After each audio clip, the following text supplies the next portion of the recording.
Disclaimer: the following program features language not suitable for all audiences, and the expressed opinions found within this program are a reflection of those who feature on the PopCulture Effect podcast. Welcome to the PopCulture Effect. I'm Rockin Rob, and on this show, I bring my closest friends together to talk about all the news happening in our pop culture world around us. Welcome to the PopCulture Effect. I am back again with all my lovely friends to talk about some pretty stupid shit going on, at least from my point of view, but we got some other cool things going on from Menace. Menace? Did it not pick me up? Hello? It did not pick you up. And we also got Subset. Alright, that's 2 for 2. Let's keep it going. Subset? Okay, you gotta do it again. Gotta replug my fucking mic. I'm keeping that in. We got Subset. Better not keep that in. Well, now I have to because you addressed it. And we got Gemini. I don't care, we're keeping it. And your mic peaked, Trent. Oh my god, this is so scary. This is great. We're just gonna go right into it. I don't care. I'm sorry. No, you're fine. Nobody needs to apologize. The only apology we need to make is to the viewers, because we are a train wreck this week. Alright. This is great. Can I go to bed? Already? You know what? You know what the common thread is? Our train wreck recordings are when you're here, Baldur. You know what? That's a fair point. Maybe if you guys recorded yesterday, well, I guess stuff happened. I had shit to do. Stuff okay, happened. that wasn't even petty for you, bro. Hey, stuff happened out of everybody's control. That's why we're recording today, and we're gonna get back into it. Now, it is quite an interesting week we've got on our hands, as I'll be discussing 2 new serialized shows coming to our viewing eyes. And first up, I think it would be very appropriate to discuss the Western localization of Yu-Gi-Oh! Go Rush. Now, right before I get into this, I do want to mention as a quick addendum to the previous episode based around all the anime coming out for 2025, as there was 2 we didn't get to mention, with that being Rent-a-Girlfriend Season 4 and Miss Kobayashi Dragon Maid, the movie. Now, as you all know, Yu-Gi-Oh! Is a trading card game that took the world by storm, and this new version hosts some new rules, i.e. 1, only Rush Duel cards can be used, 2, you can normal summon as many times as possible, and 3, players draw until they have 5 cards each draw phase. Now, for me, this isn't really what I'm a fan of when it comes to Yu-Gi-Oh!, but I can't really blame them for trying to change things up. But to get to the actual show itself, originally Yu-Gi-Oh! Go Rush aired in Japan on April 3rd of 2022, with the localized sub finally reaching the US on January 11th, 2025. Now, personally, I've been out of the Yu-Gi-Oh! Show since 5D, and I've pretty much lost interest in Yu-Gi-Oh! As a game since the Pokemon trading card game Pocket came out, but my opinion on the new dueling is that it just feels like it goes too quick and there's too many quote-unquote ass pulls. Like, the fact you can draw until your hand has 5 cards every turn is a little ridiculous. But, this definitely is a way to spice things up. But it's also weird how you can only use rush cards, so it's essentially kind of a different game entirely, especially with the reduced area of play space and reduced phases. Now, this show is going to be available on Disney Now, which is unavailable in Canada, which sucks. But from what I was able to gather online, it's kind of a crazy story, as it takes the introduction of aliens that we saw in Yu-Gi-Oh! Zexal and has taken it to the extreme, as now the plot takes place in outer space. Now, I don't really understand how an intergalactic war will base part of their combat on a children's card game, but hey, crazier shit has happened in this franchise, honestly, including motorbikes and a whole-ass school system. Now, the animation looks cool. I feel from a conceptual level, the matches will be a faster pace, which will be better as a viewer, but I personally prefer the drama of the longer, drawn-out battles, but that's just me. Now, the one thing I will say about this is that this new Yu-Gi-Oh! Series is suffering the same fate as the new Pokemon series, as I feel like they're just kind of running out of ideas to make cards based on, or the ideas that they are creating are so abstract, especially in Yu-Gi-Oh's case, they kind of just make up whatever. So we'll see what this one will have to bring, but you know how this is gonna go. There's gonna be another Yu-Gi-Oh series, but with how subs and dubs have been recently, especially in the last year, who knows, eventually we'll see the sub and dub for a Yu-Gi-Oh franchise come out near the same time. But that's pretty much everything I have to discuss when it comes to Yu-Gi-Oh! Go Rush. a little bit of a shorter topic because I'm just not that familiar with it because I kind of fell off since the OG. But, you know, to bring in new people into the franchise, that's always going to be a positive. But now I think it's, yeah, like I said, that's all I got to talk about for Yu-Gi-Oh! Go Rush. But now I think it's time for me to send it back to me and my friends as we discuss Knights of Guinevere. Sorry, I probably didn't meet Speaking of myself. which, Alright. new stuff coming from old Damn it! stuff. No! I said it! Now I got it. I'm so bad. I'm gonna mute my mic for a second. Hey Trin, what's this show that our good buddy's coming up with from the creators of Glitch? Right. I was about to say, our good buddy, we don't even know him. Yeah. I'll know. No, but they make good content and they're always active with their community. Okie dokie. Anyway, mine's short, just like me. Anyway, so I believe, when was this dropped? I believe this was out loud 3 days ago, whatever. A trailer, not even a trailer actually, this isn't even a trailer, this is more like a teaser, dropped of a 2D animated, it looks to be like it's going to be some form of like a web-based show, probably not very long. Again, we don't really have too much about this. However, the interesting thing is this is going to be a collaboration between two individuals that I feel like a lot of people who are part of like I want to say like either web-based shows or even like cartoon animated shows. You're part of you any might theory community. or even along those lines, yeah. But this is going to be a collaboration between, as you stated, the animation studio Glitch, best known for The Amazing Digital Circus, and what was the other one? Murder Drones. Murder Drones. Haven't seen them. I don't know shit about them. I've heard of them. I think The Amazing Digital Circus is like that one clown girl, maybe? Yeah. So it's going to be a collaboration between them.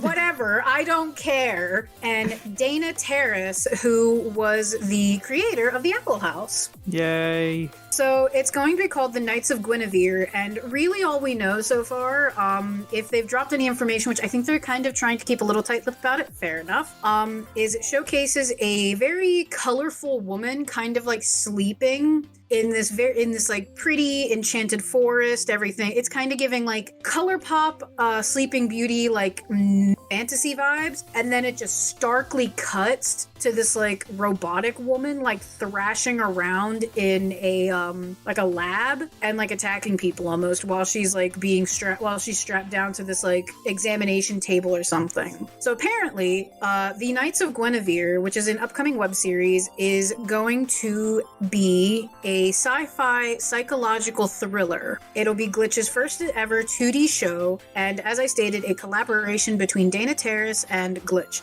They also are recruiting, where was it?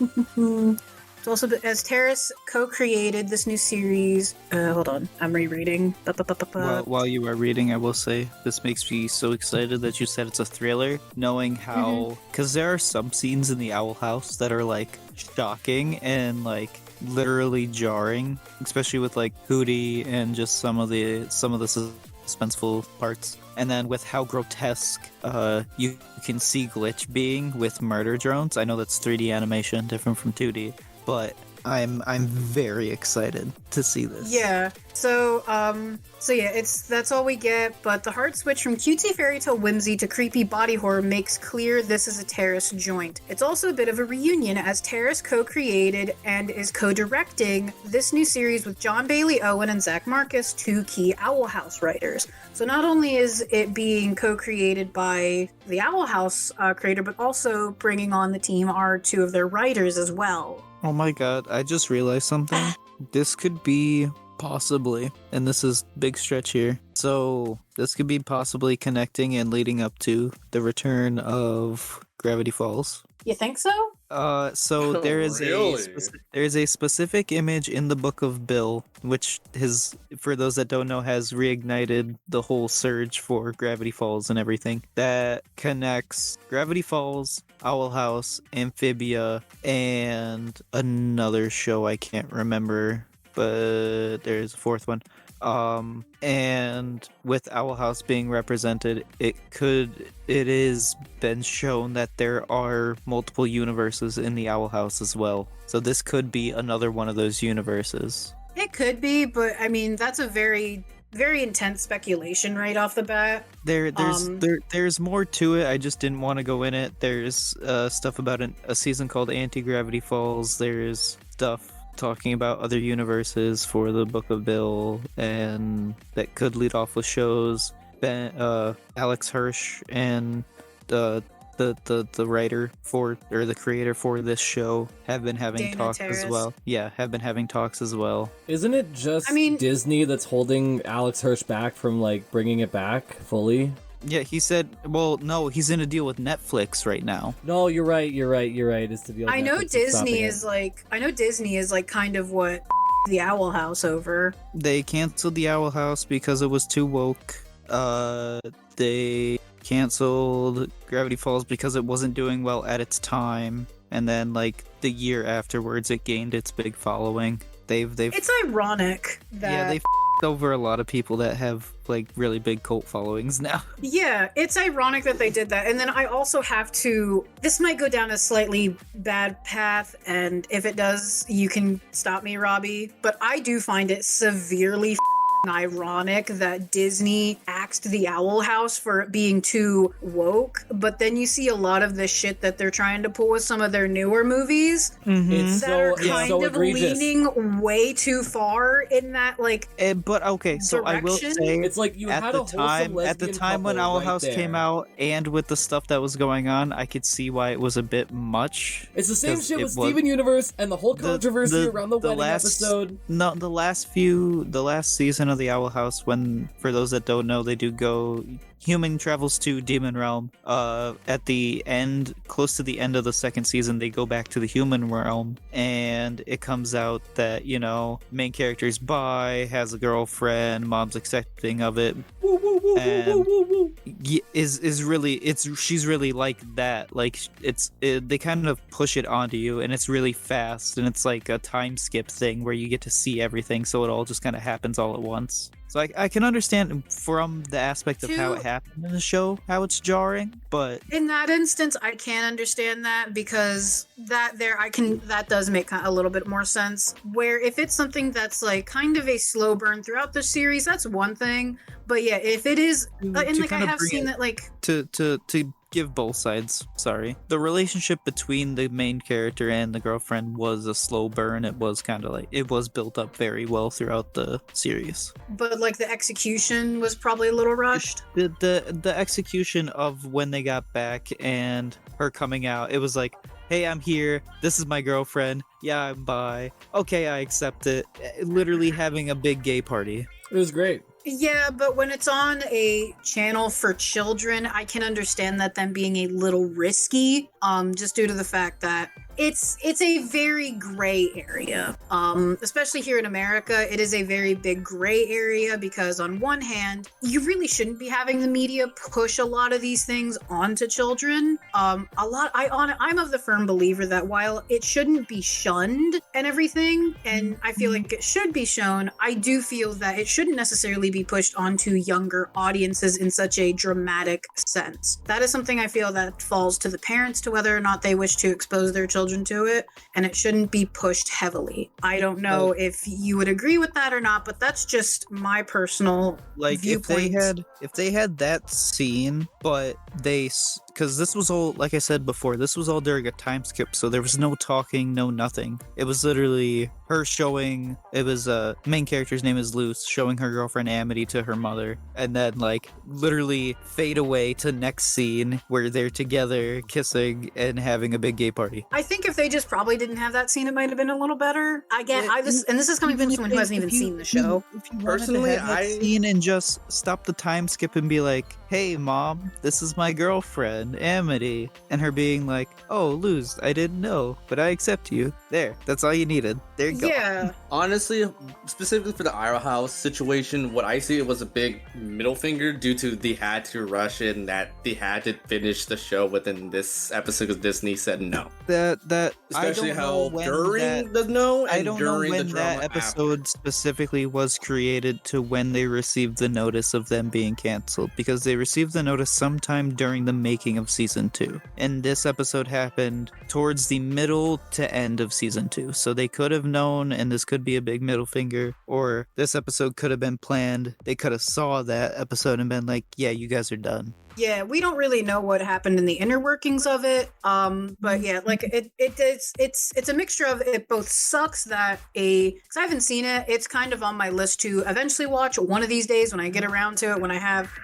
the time and energy to do it. Because it looks like a very cute show. I love the art style. I love the designs of a lot of the characters and everything. And that's that's what sucks me into to shows, when I like the art style and the character designs and everything. And it looks like a good premise. So it does suck that Disney kind of did give it like the you hammer. But on the flip side, I can sometimes kind of understand why it sucks. Don't get me wrong. It sucks that something like that would happen. But with just the turmoil that is constantly like bubbling, you never know. But as I was saying, it does still I still think it's stupidly ironic that they did that, and then they also then will flip around and do something else that is considered overly woke. And it's like, you gotta choose one or the other, Disney. You can't be like cherry picking what woke, like, not mindset, but like, what's the word I'm thinking of? Perspective you want to like portray. Yeah. Because but God, I don't know. I'm opening a massive can. Yeah, I'm going back to it. I'm very excited for the show. I'm glad that they actually have the creative expression from Glitch to be able to do exactly what they want. Yeah. And I think it's nice that like the Owl House did manage to get onto a big network for it, because that probably helped it. And it's a shame that like she couldn't have been able to get it kind of like what Vivzy. Like Vivzy, it kind of had, granted, I don't know how much freedom she probably has, but I feel like with what she has, I feel like she probably has a little bit more freedom to do with her show going through Amazon and everything than if she would have gotten picked up by like Disney or something. Oh God, if she got picked up. I feel like with how bad Amazon has been in the past few years, like just like not but bad is in the fact of like their projects failing. They were just like, yes, please, just give us a win. Just write what you want. We don't care what it is. Probably, yeah. And I mean, she kind of already did have a pretty big following before they picked her up, so that's probably one of the things that like she has Hell of a Boss still going on YouTube. Well, that's what I'm saying. Like Vivzy already had quite a big following before she got picked up for Has-Been Hotel. Yeah, Has-Been only had its pilot episode when it got picked up. That's the show that got picked up for Amazon. Yeah, but either way, Vivzy still had a pretty big following before they picked her up. And that's why I said it's kind of a shame that Dana didn't get picked up as well, rather than getting picked up by Disney. Because I feel like maybe the Owl House could have been able to show its true potential. That's why I'm glad that Dana fell with Glitch, because at least when Disney was dropping all these really good creators, the only real big place was Netflix. Yeah, and then that's what Alex Hirsch fell into, and that's why he's stuck. He got stuck in a 10-year deal, and he wants to do more with Gravity Falls, but he can't do anything because Disney owns the right to Gravity Falls, and he's stuck in a contract. He said on stream that Disney has come to him and said, would you do more Gravity Falls? And he's like, yeah, but I can't. That's gotta suck. That's why, I'm honestly glad I never followed my initial, desire to become an animator. I would have hated my life. Honestly, thinking about it retrospectively, I would have hated it. And granted, where a lot of these people are, like Dana, Vivzy, Alex Hirsch, all these people that are very, well known for animators, that's a dime a dozen. That doesn't happen very often. These aren't just the animators that work behind the scenes. These are the creative, these are the people that created the show. If you were just, if you were an animator working on that shit, your life would be even, 3 times. That's what I'm saying. That's what I'm saying. That's what I'm saying. Either way, whether you are just the behind the scenes animator or you're the creator spearheader of it, it's a nightmare. I was gonna say, looking over at the anime community and all of the controversy they've had over the past year. Exactly. That shit's a headache. We looking at you, Jujutsu animators. We saluting you. We're looking at you, Mappa. We looking at you. Dude. I don't even Mappa, more like slap into the face. Nah, I don't even want to get into Japan when it comes to their animation studios. We think America's bad. I heard shit about Japanese animation companies. Dude, Big old those people die. Attack on Titan salute to all the animators out there. Those people die in their cubicles. Like, I've heard the work conditions of Japanese animation companies are actually atrocious. I don't know if I know I kind of covered it here on the show, but I don't know if you saw any of the stuff I posted. People were posting their home offices, and it was literally just littered with different paintings and sketches and drawings just everywhere. Floor, table covered, just everywhere. Because they had to do so much in so little time. Yeah, it's atrocious. I get stressed enough just from my own personal projects. I had to do that shit for a living. No, I can. Never mind. I'm not going to say. Speaking of which, Trey. And I think it's worse. Honestly, I think it's just worse in Western countries because I feel like the companies and the licenses hold so much power over the animators. I feel like no. I think they both have their negative because, like, in the Western, you have more power towards the companies where they treat. They both have their it's also bads and more goods. work orientated, like economy. Yeah, because like you have in Japan, they're more, as he said, they're more worker oriented and everything. So they have very harsh, strict schedules. As I've stated, a lot of like Japanese animators, they die of stress from their job because that's why they got them gacha games. Yeah, like that's why like for worms. one, like I've seen like people say like, oh, Japanese animation is such high quality. Why isn't American animation the same quality? It's because these people are literally shackled to their desk for like 10 hours a day doing this, and they have such strict they have such strict schedules and deadlines that they have to meet, and a lot of them just die from the stress. I know Subset will get this, but all that makes me think of is the Metal Gear Solid Akira Toriyama shit that went on. I feel like that's just a whole other can of worms. Yeah, no, the last Metal Gear, he was in an NDA where it was work. They would take his phone. He was stuck in his office, couldn't even talk to his team. Long story short. Story. That's what I'm saying. Like, both sides of Western animation companies and Eastern animation companies, they both have their positives and they both have their massive, horrible negative. Neither one is the ideal over the other. They both suck. But in the end, it is nice to see that Dana Terrace looks like at the very least she is going to be doing something that she might enjoy and have a lot of fun with, and maybe will even be able to express a lot more creative freedom with this show. It just I'm just thinking about it and I'm gushing. I'm sorry, but it's you said sci-fi horror and I just looked at it, and with the robotic, all I can think of is it's like 2D murder drones but with Dana's style, and it's oh my god. I haven't seen any of the shows, especially like the Glitch one. I've only heard about them. I've seen a little bit more of Owl House just from clips and looking up like the characters and everything, because I really like the design of especially like the main character Luz and Amity. Oh god, the plant witch. What's her name? My favorite. Willow, and the blonde kid with the fang and Hunter. scar. Is that his name, Hunter? Yes. Yeah, so like those are the characters I've seen. I really like their designs, along with oh my god. I'm sorry. The last episode they had a time skip in Hunter. Oh my god. I do like his design, and then the two older witches, Edith, Lilith and Edalyn. Or Ida. Ida, yes, those two. I like their designs, and Ida's partner, Rain. Is that their name? Yeah. I really like. Yeah, I just love all of the character designs, and that's something that really sucks me in. So I'm more familiar with Owl House for not even seeing it, but in general, I am. I'm not familiar with the Owl House. Names 2/3 of the cast. Okay, well here's the thing. I don't care about spoilers a lot of times unless I really am already into something. I think out of the main characters, you missed Gus and Hootie. That was about it. Oh no, and King. Yeah, so like, because those are the characters I think I like glance at. I'm like, I have a bad habit where if I see something that's interesting, I will go straight to the wiki page to look it up and start researching without actually even watching it. I think you would like King. Let me look him up quick if I can spell. Skull Dog Thing. Yeah. I have seen that one. I just didn't remember his name. Yeah, he is King, Destroyer of Worlds. Oh, Alex Hirsch voiced him. Yeah, that's the thing. They've been in collab like a bunch of times. So Well, who that's- knows? Who knows? Which is the one cartoon animator that everyone hates now? Yeah, I'm not sure. I always think it's Alex Hirsch, but it's not him. Because I'm bad with names. I'm better with. I don't think it's works John than Are you people. talking about John Justin Krakowski. Roiland? Not Justin Roiland. I know he's another one.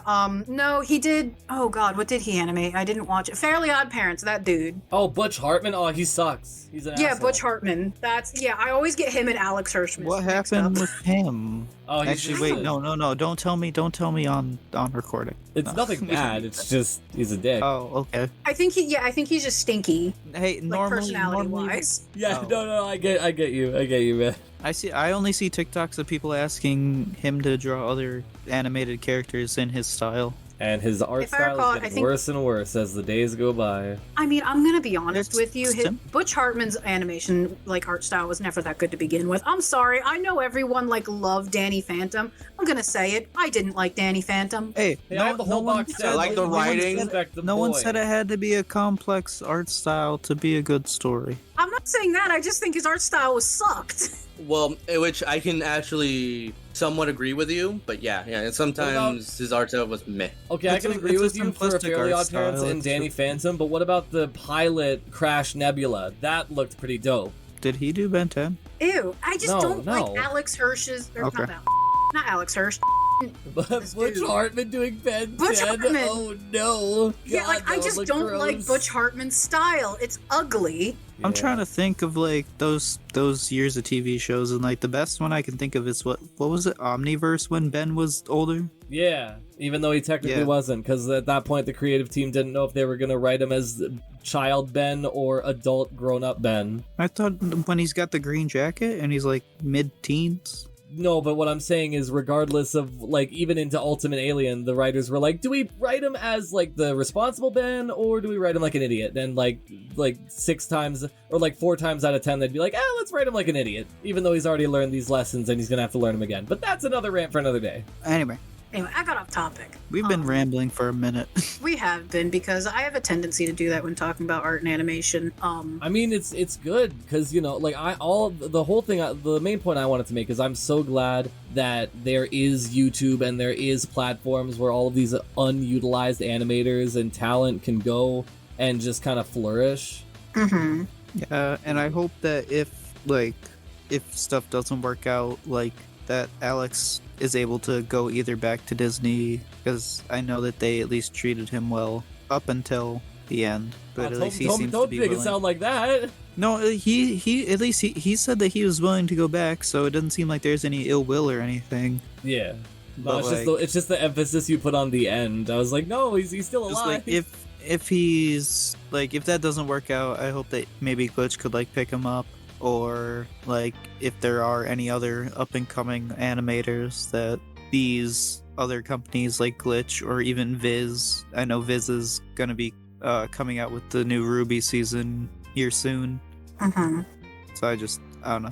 I hope that more animators can be picked up by these companies, because if anyone on this has watched us consistently, they'll know I'm sick of member berries. I want new IPs. Give me new stuff. Yeah, but new Animators IPs out don't there, sell. bring it. They don't sell. No, to the mainstream. I don't care what you say, Bobber. Animators out there, bring me the sauce. I want the juice. I need the shows. I Actually, want that's to consume the media. A Give me. really funny clip I saw recently. YMS, your favorite or your movie sucks. Not your favorite Martian. That's a different. So, anyways, he was talking about the fact that why do billionaires just waste their money on stupid yachts? Just put money to create really cool art and really cool movies and TV shows.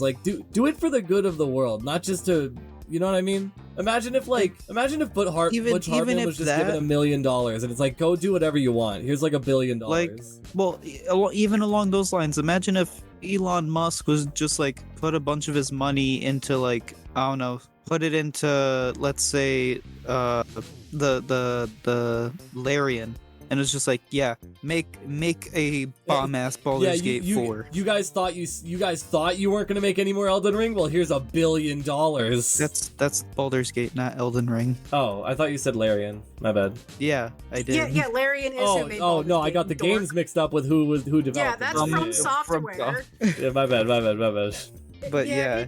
Well, the thing is, though, a lot of times it's not even like, the money helps, but you need the drive and the passion. What made Baldur's Gate good is the people who were behind it loved tabletop games. Oh, I know. They love D&D. They love that shit. You give like $1 billion to someone who doesn't really care about it, they're gonna make something dog shit. Well, no, Yeah, 'cause that's all what the I'm corporate saying. people Like, just want to make money off the instead IP. They of don't actually wanna instead make of good buying a stories. yacht, instead of just like buying another yacht or something, what if Elon like played Baldur's Gate 3 and he's like, "Wow, this is good," and he's just like, "Hey, Larian, can you make another one, please?" And just gives them money. Didn't you hear But Elon's a fake gamer? But they like. Yeah, It's that's not the thing. that- He it's paid not someone that- to like to it's make not his that- characters. It's not that he would. It's not something like that. I'm saying like. Because Larian has said, yeah, they're not going to do anything for Baldur's Gate 3, but they could do something in the future. They could do Baldur's Gate 4. No, I think they say that they're done with Baldur's Gate. They want to focus on new saying, IPs. I wasn't saying specifically for Baldur's Gate. I was saying Larian may have been a bad example, but I'm saying like Elon Musk plays Baldur's Gate. Hey, Larian, I liked your game. Here's a bunch of money. Instead of, I'm gonna buy myself a yacht. I'm gonna Why buy not? Twitter again. I think because this is something I actually saw someone talk about not too long ago. This also then you get into the crux of nowadays video game companies are making games not for the players anymore. They're making them for the shareholders because I the was shareholders just are the gonna- ones I that was have just gonna bring that money. up. By doing that, Elon Musk would be considered one of the shareholders. Maybe not in a formal business sense, or maybe even, I don't know how that shit works because I'm and I don't even know how to do basic math most days. It But, depends. It depends on what, like, how he wants to put the money in. He can put the money into shares into the company and become a shareholder, or it can just be a donation that goes straight to the company and they can do with it what they will. And if he does it And as if a it's donation, in- he could do a tax write-off. Okay, we don't need to get into that. But if we're getting into the shareholder aspect of it, that's when things start to plummet really badly. The main culprit to this right now is EA. The Sims has been plummeting horribly because they focus on pleasing the shareholders rather than gamers. I was mainly going with the fact of what Bobbert was saying, in that I too agree that I wish these millionaires, instead of just buying yachts and jets for themselves, would be put back towards the media of the world. Because Oh, so only- back okay, no, okay, I get it now. So back in the day when Leonardo da Vinci, whatever the I probably that name up because I No, don't you actually, did it. I'm an artist, but okay. Wait, but back in the day of Da Vinci. So Da Vinci, not Picasso. DiCaprio, that's the actor. Yeah, not DiCaprio, different one. Back in the Renaissance bears. of artists and everything, or even before then and after that, a lot of times, people became it was wealthy patrons who funded their art and cycled their money back into the arts. I do understand that, and I do wish that we could go back to that, where these wealthy individuals could funnel their money back into the arts, whether that is music, whether that's movies, games, some form of media and art. It's not anymore. And granted, back then there were probably some who didn't do that. Probably, I'm gonna build a new.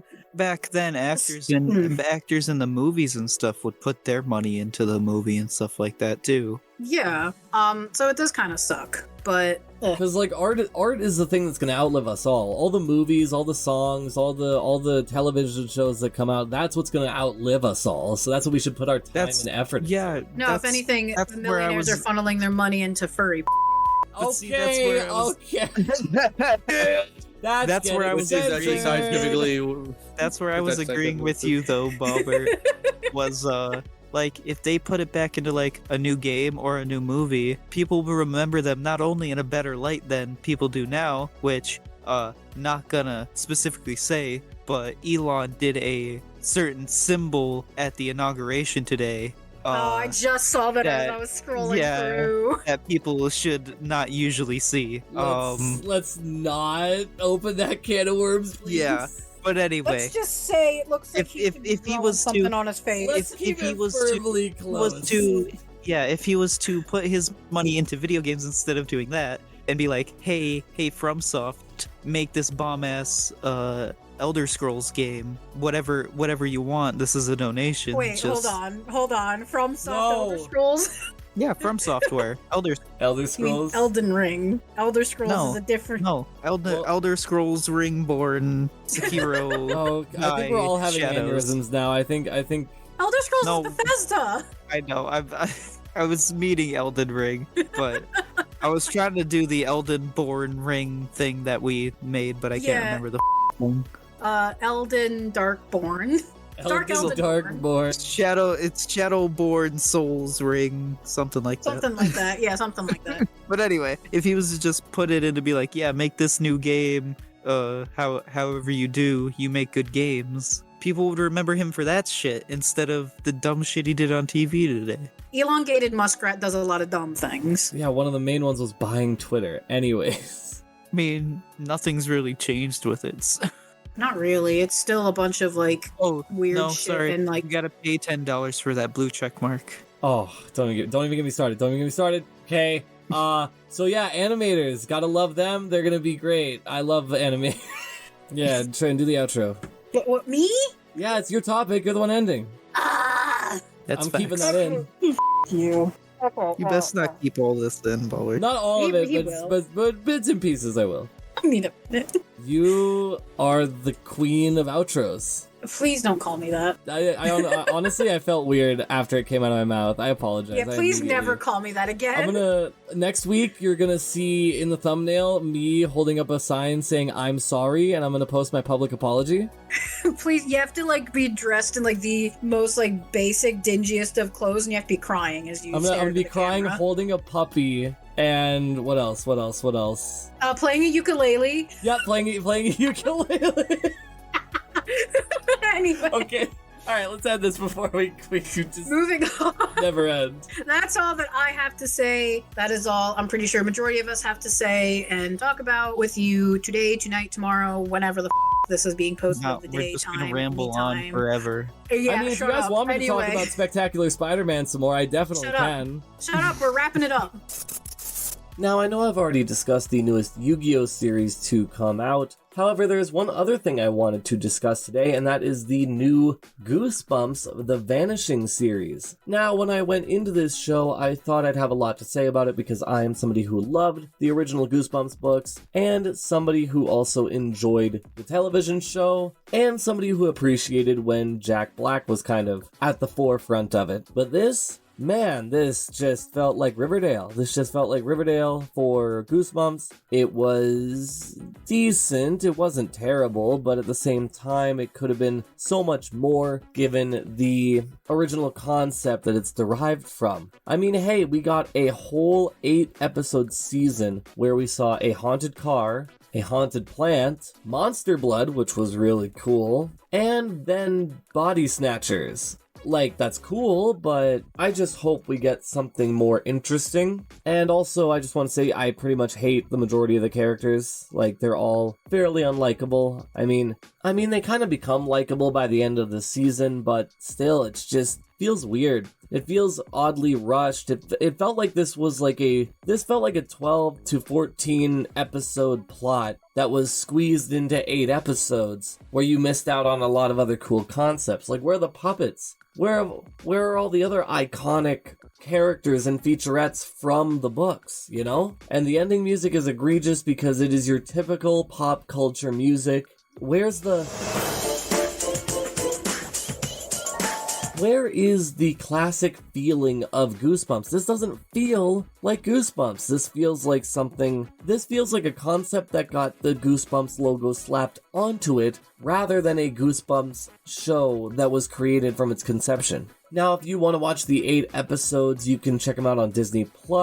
And obviously at the end of episode 8, there's a teaser for a second season, and hopefully in the second season we could see more of the nostalgic elements of Goosebumps as a franchise, but I just can't believe they aren't including any of the iconic music or imagery or any references whatsoever. It's just such a strange feeling. It's, like I said, it's just as strange as it felt going through Riverdale and knowing about the Archie's comics. It felt jarring, it felt weird, all the characters were written kind of poorly. But, hey, we got Ross, who went from an archaeologist to being a botanist, so that's something. Now, spoiler alert for those who haven't watched it fully yet, but they derive their spooky elements from an alien spaceship, which I feel like is the most sci-fi cop-out you could have done, when the whole point of the Goosebumps books is that they're derived in curses, in sorcery, in dark magic. Like, yes, there are some stories that use extraterrestrial elements and that use things outside of the macabre, but the macabre is what made Goosebumps popular. The haunted puppets is what made it popular for me. That's my most memorable part of Goosebumps. Or the kid turning into a wasp. Or the kid that had the golden Midas touch. These are the things that really make Goosebumps special to me, and that's why I'm so frustrated with this new series, because it feels like it takes all of the special uniqueness from the Goosebumps franchise, and it just strips it away. Thus, me comparing it to Riverdale and how it treated the Archie comics. And I really hope they kind of switch focus. I know it's probably unlikely because of the cliffhanger they left at the end of Season 1, but this isn't for Goosebumps fans. This is for sci-fi fans, This isn't what I want out of a Goosebumps franchise, and I'll look into how Season 2 will be, but it's unlikely that I will return to discuss it on this platform. But yeah, that's pretty much everything I have to talk about for Goosebumps The Vanishing, and now I think it's time for me to send it back to me and my friends to end this week's episode. Anyway, I had fun bibble-babbling with my greatest friends of Subset, Heyo. Menace, Oh yeah, it was always fun. and Rockin Rob. Don't call me that. Yeah, it was fun, I guess. I got to talk about Spectacular Spider-Man. Spectacular. Spider-Man, spectacular Spider-Man. Anyway. DMCA. Shut up. No, it wasn't 30 Anyway. seconds. We're fine. Oh, you're right. What do we say at the end of You're this gonna make it thing 30 again? seconds. Hey, Make Terrace, sure wanna to quick give a make YouTube sure plug? to make sure to like, comment, and subscribe if you're watching on YouTube, and if you're watching on CJSW, make sure to check out the other channels that are on there. Haha, you bobber. Damn it, I wanted to do that part. Okay, whatever. I'm gonna go back to the editing convention. My name is Gemini, and I wish you all a wonderful rest of your day. Goodbye. Bye. Bye.